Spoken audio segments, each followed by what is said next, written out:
Don't look down on me though. Right. What does Oprah say? Put your tongue on the roof of your mouth and that makes your face look thin. Might be a holder. She's so cute.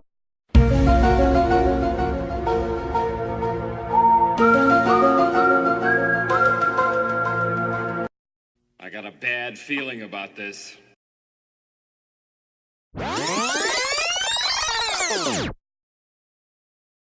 Tango down.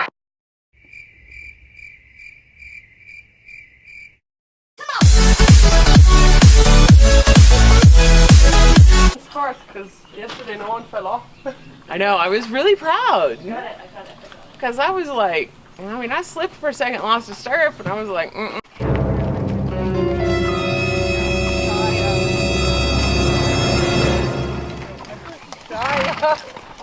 You. Go away.